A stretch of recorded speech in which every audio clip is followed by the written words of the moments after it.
Yes, folks, I can feel the goosebumps coming underneath. We're live with the one and only, the Olympic gold medalist, aka the speed doctor, Robert Esmie, my co-host, as usual, the handsome, the debonair, the 6'5" model. Giving him up.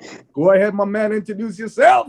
What's good, everybody? David Payne here, Clutch D Payne TV. Come check us out. Let's get to it. We got a great guest today. Let's hear from him. Introduce our guest, Mr. D. Payne. Our guest today is Trevor Bassett. He's an amazing athlete. He's from Bluffton, Ohio. He attends Ashland University, a senior this year. And let's hear a little bit something from him. Welcome, folks. That's right. Welcome to the Olympic Digest, the one and only. He's looking fast. You're about what, 6'3", 6'4"? 6'4". 6'4". I'm telling you, Yes, that's without sir. the hair. That's without the hair. So the question I want to ask, have you ever run so fast that your hair actually goes straight instead of curly? I have, yeah. It's actually, there's a couple pictures of me running either the 200 or the 4x4, and it gets like pushed back to where it's straight. It's not a great look for me, but we're running fast, so we'll take it. Well, you're running fast. You don't need to look good. Well, yes, Exactly. have a swag and stuff, but it's more importantly, the speed handles everything, and the girls are cheering. Oh my God, I can't talk to him after. Oh, absolutely. Yes, DP. So what you got for us? So I just wanted to just start off by asking, like, we're, like I was saying, we're from the same state, Ohio, and so you're from Ashland. I'm familiar with Ashland a little bit, but tell us a little bit about how you got started. What got you started in track and field? What was your journey into track and field? So I started doing track and field because my family did it, right? Like both my sisters were hurdlers. My brother was a high jumper. So I started track in middle school. And when I tell you, I was a sorry, just awful hurdler. I think I finished middle school. My 110 hurdle PR was about 22.9. And my 200 hurdle PR was like 35, something like that.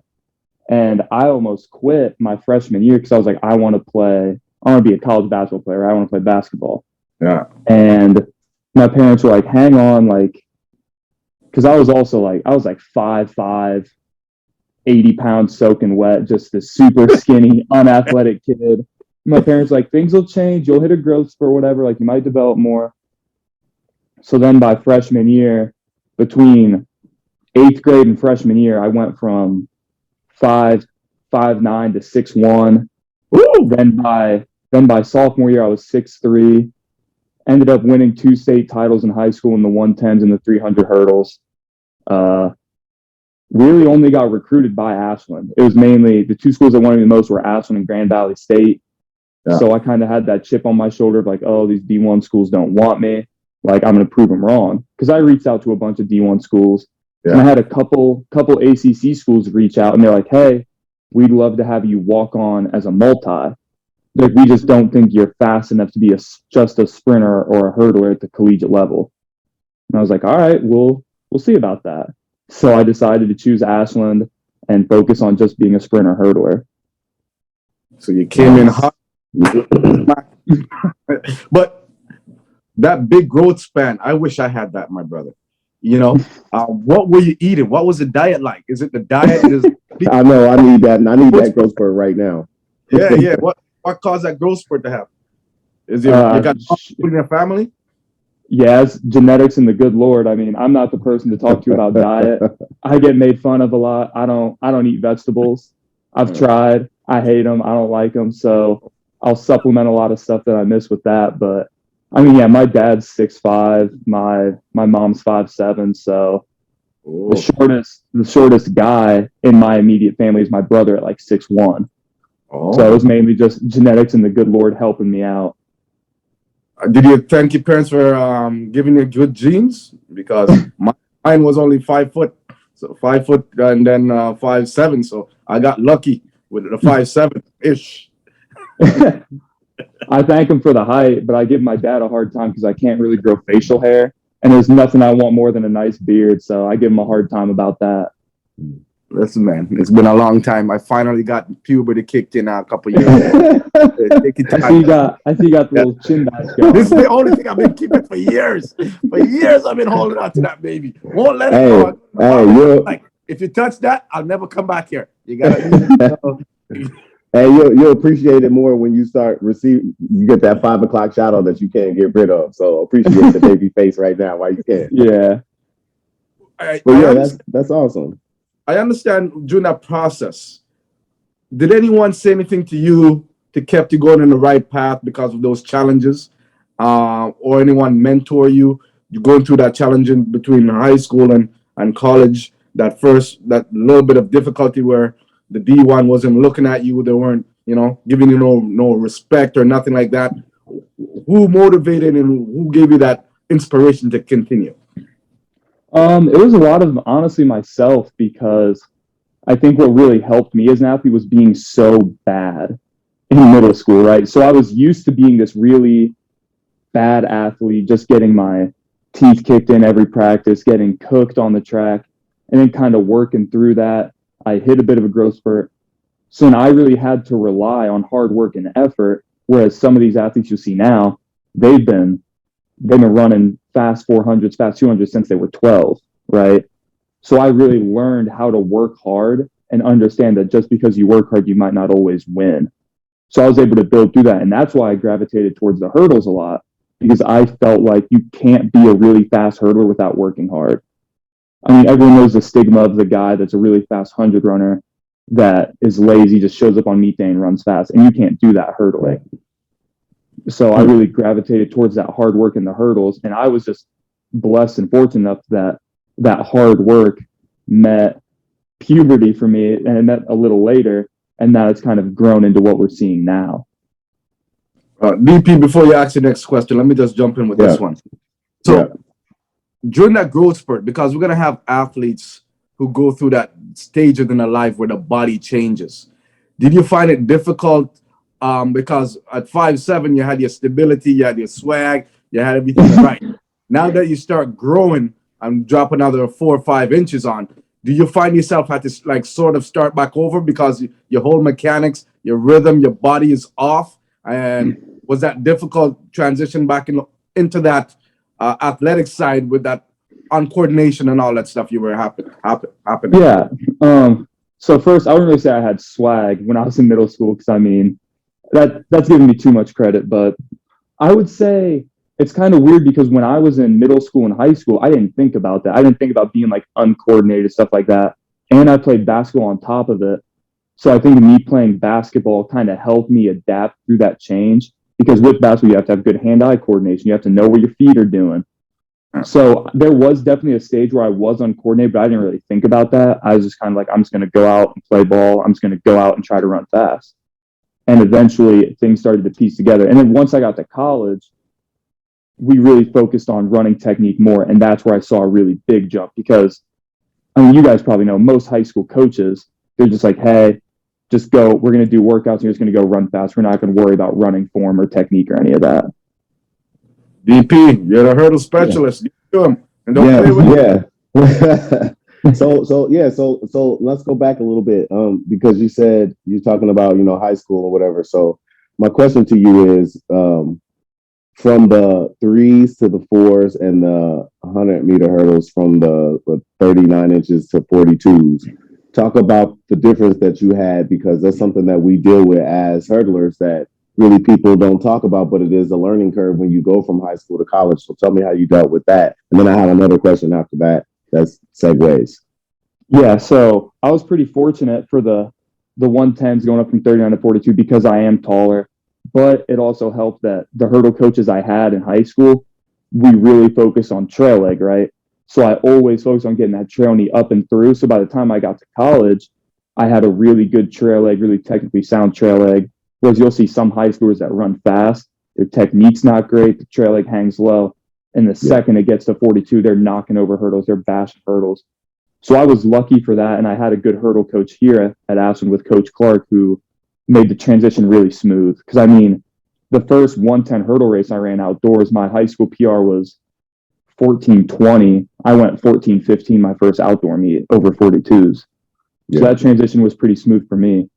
The 400 hurdles, though, that I feel like it's more of a mental shift than anything. Because you really think about it, the way you run the 300 hurdles and 400 hurdles should be the same. It's just a bit of a strength and mental aspect of it. If I'm being completely honest here, I didn't want to do the 400 hurdles in college. I didn't like the 300s, hated the 400s.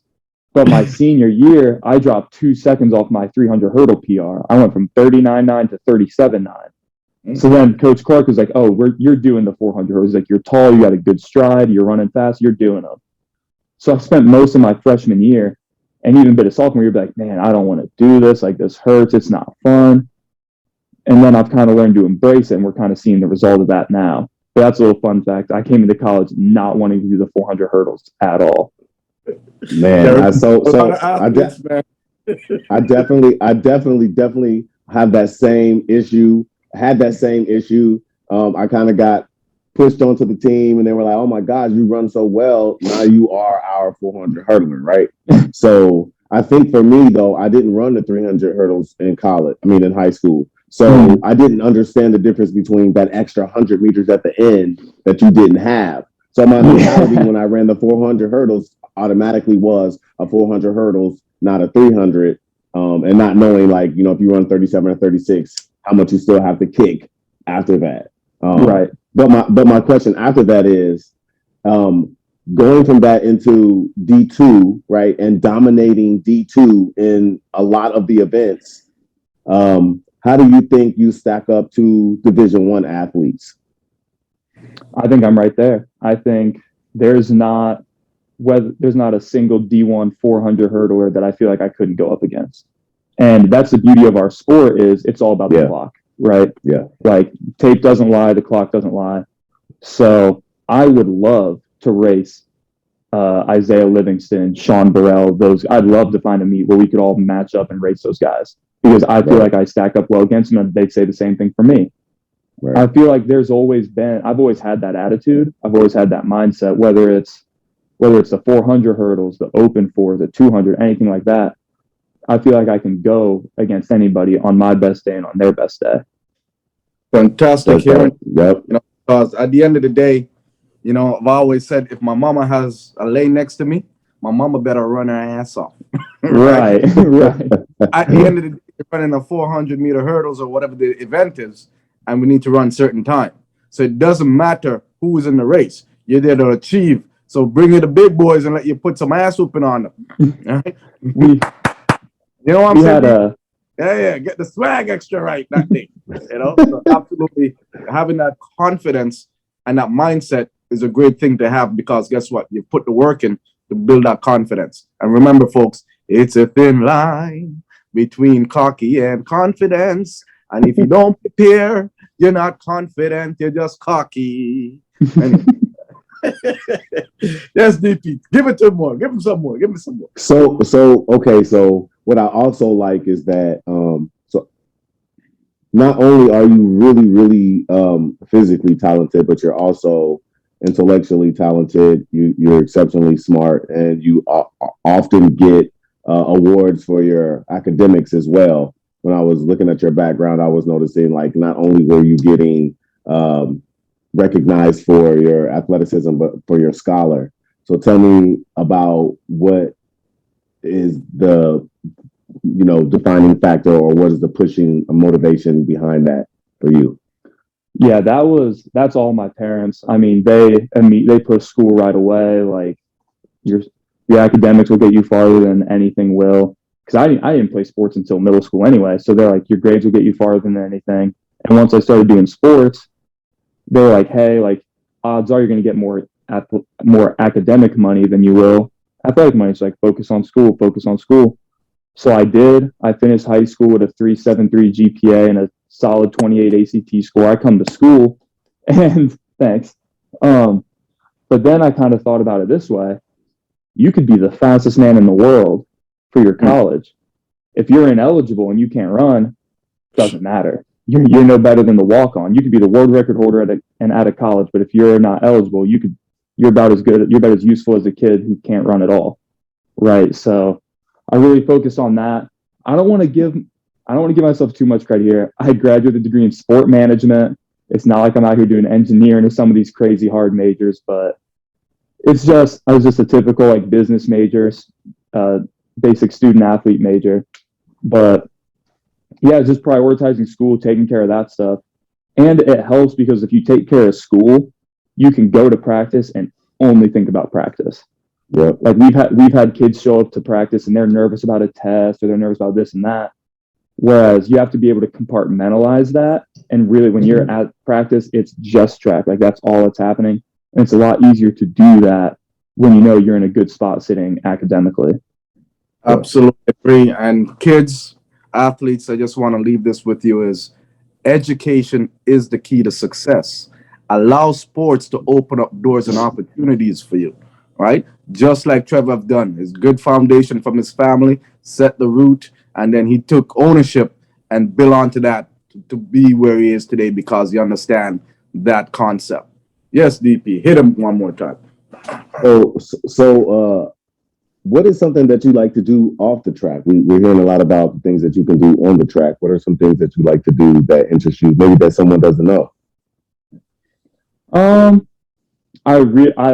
love video games, if I'm being honest. I love playing Madden, 2K, all that stuff. I like lifting. I like doing like just general workouts on my own. I don't play basketball as much anymore because like the risk of injury and all that stuff. But when the off season hits, I like to go shoot around, just get some shots up, stuff like that. Because basketball was my first love of a sport, and I still love playing it to this day. But yeah, so big into like the sports video games, working out, lifting, and then just shooting hoops every now and then. Awesome. Would you ever try a decathlon type of event one time to see how you would do, how you would stack up, what points you would get with all the experience in multiple sport that you have? I've thought about it. The only reason I haven't and probably won't is because I am terrified of pole vaulting. Okay. Yeah. So unless we put that bar at like 5 feet and I just stiff that pole, just go up and over. Unless we're doing that and getting like 200 points or however many it is, I don't see myself doing it. Listen, Trevor, all you had to do is just do the first height. After that, yeah, it's being a learning curve. Get your points. Right. Let the hurdles and the sprints take over. Yeah. Right. So where do you try gymnastics and put things and then go for it? I'm too tall for gymnastics. Come on now. No, just so you can learn the bar and the different things. Oh yeah. I used to think to be the best, you have to think outside the box and try other things to bring you to that area if you want to try it. Don't right? Yeah, I used to high jump. Yeah. So you already know how to go to the bar, man. Come on now. DP, snap him. This side, you give him the other side. Man. Go ahead. So, so in continuing to run, at this high level, post collegiately, where do you see yourself going with track and field? What do you mean by that? Like, what do you want from track and field? Post collegiately, do you see yourself running professionally? I mean, do you still? Oh yeah. Would you still consider, trying to run? Yeah, the plan is to run professionally for honestly as long as I can. I mean, right. I want to get as much out of these legs as I can. I want to put off getting a real person job as long as I can. I mean, we'll see where that takes me. I mean, hopefully I can make it to my mid-30s still running the 400 hurdles. That's awesome because I don't know how realistic that is for a lot of people. And then after that, I'm looking to either be a college coach somewhere, help out, or be an athletic director somewhere. I want to stay in sports after. Yeah. Those are great goals. Be a college coach. Welcome to critique. You know how we do it every time. But you're doing sports management, and I want you to think global, right? Okay. Every time you go out of the track meet or different things, I want you to build your network, your relationships, right? Because at the end of the day, who says you can't transition into sports management and doing contracts for athletes, MBA, different things? Because once again, you've got some experience in those area. You can speak the language as well. with the sports knowledge behind you to make you a great sport agent. So don't forget that. You went to school for that. You got the brains for that. You got Yeah. the passion, right? So put that in the basket of great potential jobs that you can get, including being a head coach or athletic director, right? Don't limit your ability to diversify your knowledge and experience. All right. I just wanted to share that with you. Right. I've thought about that. Like I'm currently getting my master's in business right now. So that thought has definitely crossed my mind. Yeah. Excellent. See, I'm already ahead of the curve, man. You're on it. Yeah. Hey, Trevor, though, you follow football, right? Oh yeah. So first of all, who they and how you feeling about them Bengals right now? I see the not happy look. Oh man, die hard Tennessee Titans fan. Oh, So that game, man, that hurt. I ran the 400 at Penn State, and that was the same day as the game. yeah. So I finished, and then I immediately pulled up my phone, pulled up the game, and was watching. We're driving back in the van. It was a tie game. That third interception happened, and they went for the field goal. That was for me as a fan, I've been a Titans fan for the past 15 years. Yeah. That was the most heartbreaking loss for me. Yeah. But I'm happy for you guys, though. Joe Burrow is awesome. It's impossible to not like him. He might be one of the coolest NFL players there is. So I'm happy for you guys, though. Hurt for myself, but happy for Cincy. Well, I'm sorry that happened, but I'm super excited for Cincy, and I'm excited for Joe because he's been really one of the only quarterbacks to beat Patrick and go back to back all the way to the last second. I mean, he's the best for doing that. He's going, all the way down the field in 13 seconds, and I was so surprised. I knew it was going to go down to the last minute. I was so surprised that Joe could do it, but Joe's like you said, he's so cool and laid back. Joe Shiesty, man. Yeah.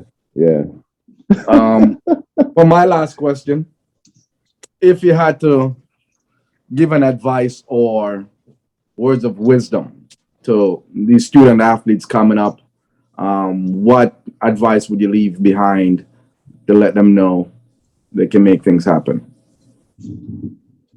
Work supersedes everything.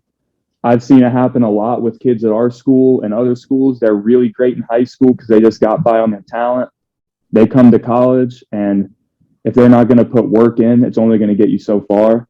And then when it's time to put work in, they really struggle with that. They struggle with those structured workouts, those set blocks. So the number one thing I'm telling them is work hard and trust your coaches. Because if you're constantly going back to your high school coach, like, I don't know about this, you can't put all into your workout if you don't trust it. So trust your coaches, trust your teammates, and just work. That's right, folks. Rihanna style, work. Yeah, yes, sir. Well, definitely. It's great having you, Trevor, man. A pleasure. Thank you guys. Yeah, looking forward to see your body of work this summer. If you're doing indoor track, just send us a link so we can watch it live. I'm over here in Canada, so YouTube and stream. I'm big on that. And I have US Fire Stick that goes to my system. I can stream over and get some of the US television with my brother Comcast account. So I got a little US connection. So definitely, I wish you the best of luck, Godspeed, and blast off to success, baby. And thank you once again. Guys. Yeah, DP. Go ahead, Trevor. I was gonna say thank you guys for having me on. I'm hoping we're gonna work to join your guys' Olympic club here soon. Next three years. There you go. I like that goal. I think if you keep working hard, you'll hit that goal, and just keep working hard. I got my eye on you this year, and good luck. Yeah, appreciate it. Thank you guys. Last but not least, no Critique CRITIQ. We're actually live today. For the first time, we're going global. This is our today soft launch around the world. Okay. Congrats. You've got permission to be on the platform as a D1 NFT athlete. So you can just sign up if you need more detail. Do that, and then for referral, put Payne names on there. and then everything will be balanced itself out. So it's a platform where you get to work on your coaching and help kids around the world with their hurdling and their feedback as well. So I approve Oh, you awesome. platform. So feel free if you want to jump on and fill out the application and make some money at the same time doing things that you love using your brains.